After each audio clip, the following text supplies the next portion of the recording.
มาครับตกปลาชิงหลิวคลองบางปลาครับ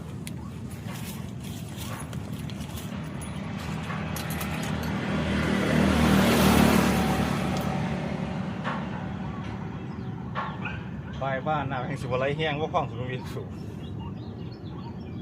เปียกเลยเขาก็สูบน้ำคันเนี้ย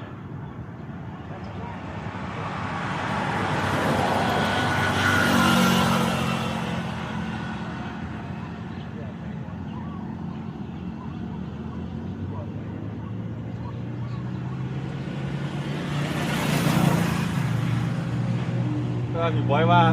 อันก็กินเลยนะก็ไปที่ก็หันเด็กปลา3 ตัวน่ะนาเกี่ยวกุ่มถ้าไปประจำของเรา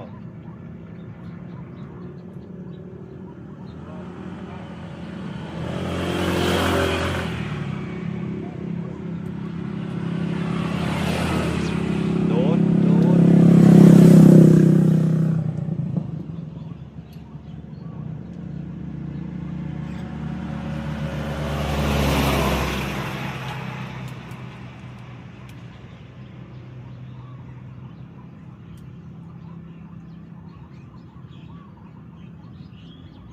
ว่าส่วงนี้ปลายังไม่อวดมันเลย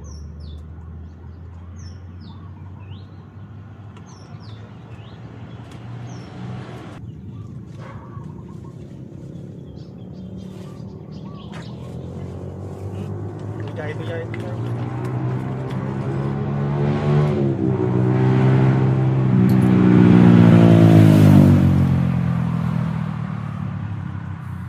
สวย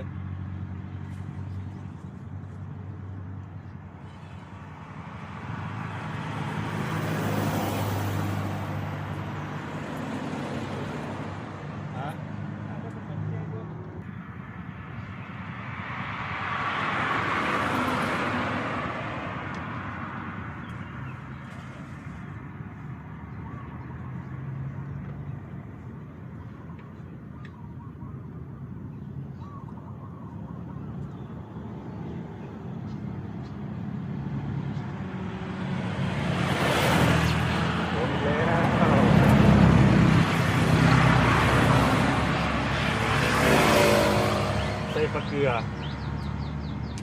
ตะลุนปลาเกลือ